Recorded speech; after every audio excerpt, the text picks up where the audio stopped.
Alright, welcome back everybody. In this video we are going to be talking about section 10.8 of AP Calculus BC, the ratio test for convergence. In this lesson we are going to introduce the ratio test and look at a few examples of how we can use it to determine if a series converges or diverges. Let's go ahead and get started. So we start with the idea if we've got the sum from 1 to infinity of any infinite series, a sub n. If we take the limit of the ratio of the n plus first and nth term of that series, we're going to get some limit. What that limit is tells us whether the series converges, diverges, or in some cases, whether the ratio test is inconclusive. And it's a very simple, straightforward, list of characteristics for us to concern ourselves with here. When we get this limit, if the limit's less than 1, the series converges. If the limit's greater than 1, the series diverges. And if the limit equals 1, this test is inconclusive. And that's it. That's the ratio test. So let's go ahead and we'll look at that in practice over a few examples so that we make sure that we understand exactly how it works. All right. Example 1, we're going to determine if the following series is convergent or divergent, and we're going to use the ratio test to do it. So in order to do this, we're going to write the limit as n goes to infinity of the absolute value of the n plus first term. So for the n plus first term, all I'm doing is I'm replacing all of the n's in here with an n plus 1.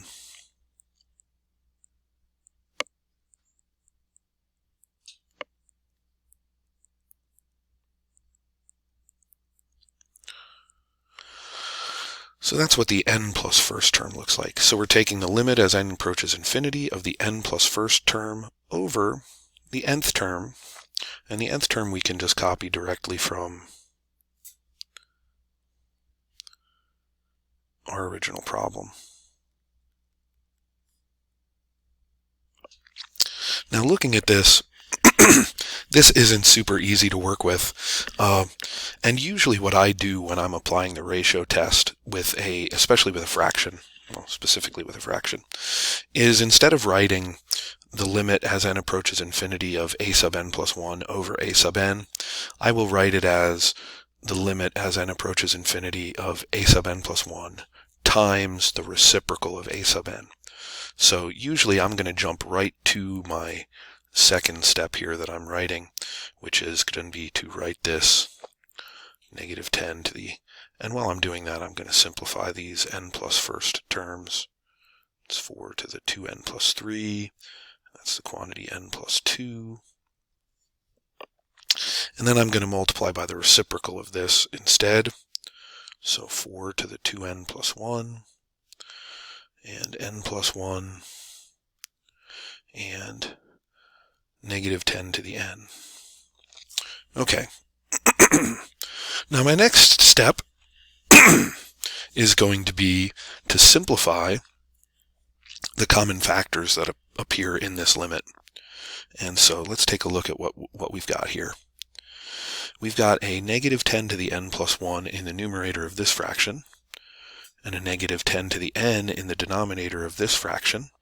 Those simplify to leave us with a negative 10 in the numerator of the fraction. I also have some 4's to a power here. 4 to the 2n plus 1 in the numerator, and 4 to the 2n plus 3 in the denominator.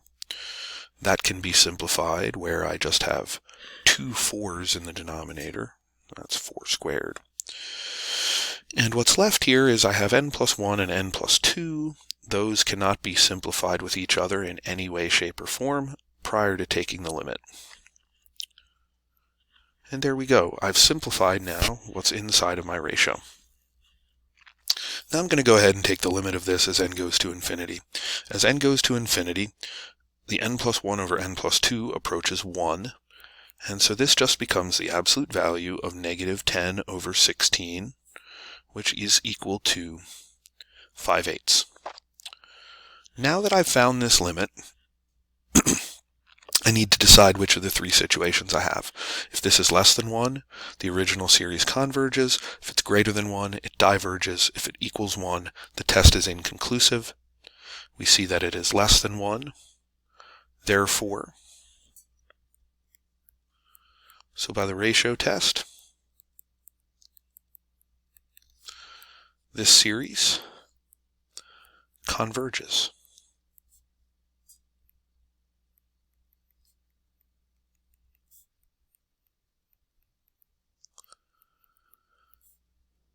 All right, that takes us to the end of our first example.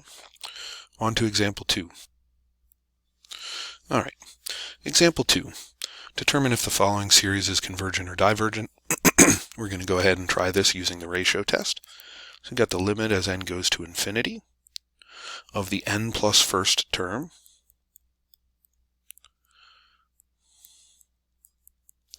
times the reciprocal of the nth term. And now we want to simplify this. And I'm going to go ahead and start with the 5s. 5 to the n over 5 to the n plus 1 leaves us with a 5 in the denominator. And now, when I have factorials, I'm going to be able to simplify them, but they get a little tricky for people sometimes to simplify. Think about what this means. N factorial represents the product of all the numbers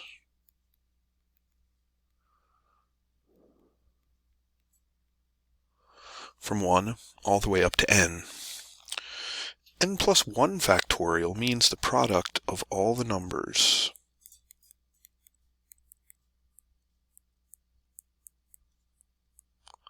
all the way up to n plus 1. So when we take n plus 1 factorial and we divide it by n factorial, all that's left is n plus 1. So this simplifies to be n plus 1 over 5. Now I take the limit of this as n approaches infinity, and I get infinity. Infinity is greater than 1. So, by the ratio test, the sum from 0 to infinity of n factorial over 5 to the n diverges. All right, example 3. Determine if the following series is convergent or divergent. All right, so again, we're going to set up our ratio, limit as n goes to infinity of a sub n plus 1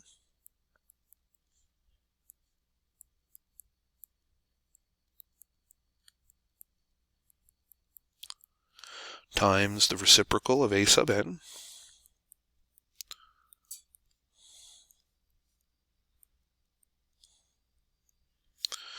we simplify our like factors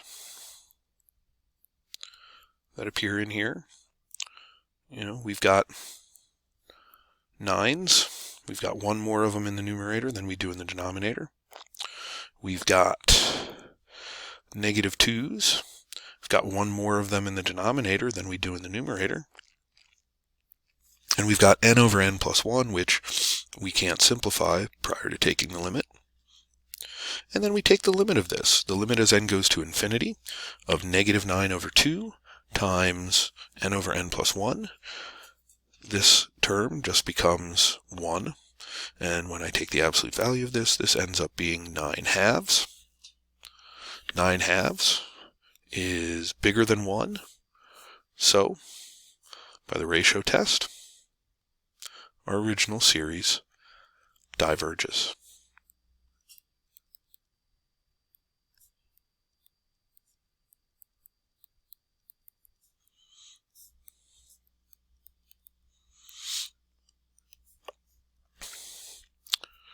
All right. And one more. Example 4. Determine if the following series is convergent or divergent. So I try the ratio test. Limit as n goes to infinity of negative 1 to the n plus 1 all over n plus 1 quantity squared plus 1 times the reciprocal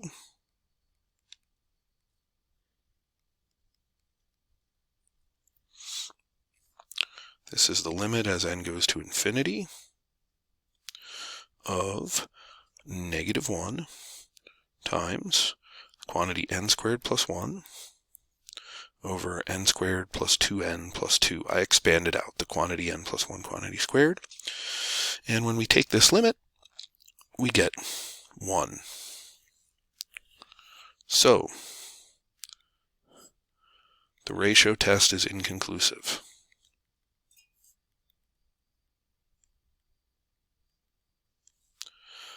And I need another test.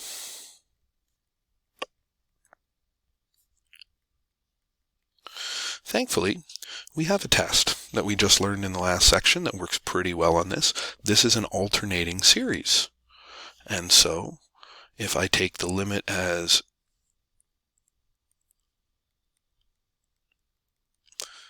n goes to infinity of a sub n, that equals 0.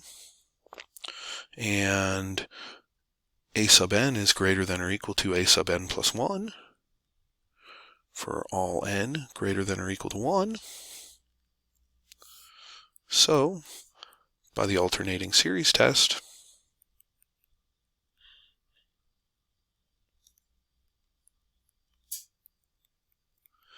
the sum from 0 to infinity, no, that should be, let's make that n greater than or equal to 0.